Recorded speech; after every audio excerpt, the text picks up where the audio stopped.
High morning, good morning সবাইকে। আজকে এটাই মেসেজ দেওয়ার যে আমি সকালবেলা এক্সারসাইজ করার পরে একটু বসার পরে ভাবি যে আজকে কি নিয়ে বলবো। তো আজকে ভাবলাম বসে বসে একটু এক্সারসাইজ নিয়েই বলি। সবাই যারা আর কি এক্সারসাইজ করে মনে করছো যে আমরা যেই সেই রেজাল্ট পাবো, আমরা যেই সেই রোগা হয়ে যাব, এই ভেবে মানুষ এক্সারসাইজ করা ছেড়ে দেয় বা ডায়েট প্ল্যান থেকেও বেরিয়ে যায়। এটা হচ্ছে চরম ভুল করে। তো আগে নিজের মেন্টালিটিটাকে ঠিক করতে হবে যে আমরা এক্সারসাইজটা করছি, বাট এটা আমার লাইফস্টাইলে সেট করে নিতে হবে যে এটা আমার যতদিন আমি বাঁচবো ততদিন আমার লাইফে এটা সেট থাকবে যে এই টাইমটা আমাকে এক্সারসাইজ করতেই হবে বা করব, যে কোনো মুহূর্তেই হোক আমার এই টাইমটা আমার নিজের জন্য 1 ঘন্টা 1/2 ঘন্টা আমি এটা করবই। তো ঘটনা এটাই যে যারা মোটা হতে যেমন সময় লাগে 6 মাস 1 বছর, তো তেমনই রোগা হতেও ভাই সময় লাগে।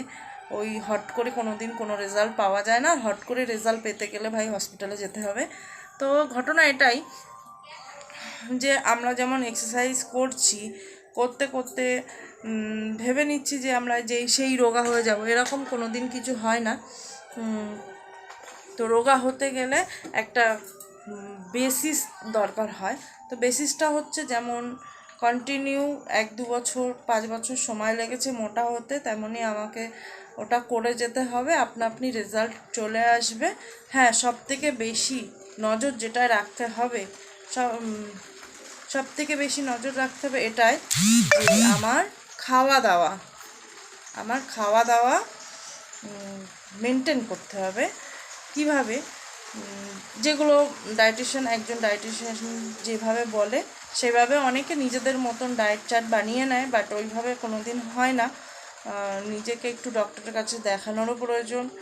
আর যেটা বলে ডক্টর সেটা শুনে তার কাছ থেকে ডায়েট চার্ট নিয়ে তবে এক্সারসাইজ করুন, খাওয়া দাওয়া মেনটেন করুন। আমার মনে হয় যারা ফ্যাট আছে তাদের ফ্যাট জাতীয় খাবার টোটালি ত্যাগ করা দরকার। ফাস্টফুড, কোল্ড ড্রিঙ্কস আর কার্বোহাইড্রেট এইগুলো তো ফার্স্টই বাদ দেওয়ার দরকার।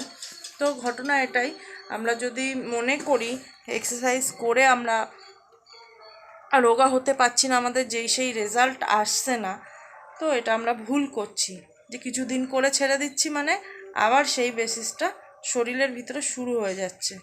তো আমার একটাই মেসেজ, যারা এক্সারসাইজ করছেন তারা কন্টিনিউ এটা নিজের লাইফস্টাইলে সেটিংস করে নিন আর নিজের খাওয়া দাওয়া মেনটেন করুন। আর এটা চলতে থাকলে আপনার ঠিক একদিন না একদিন রেজাল্ট আসবেই।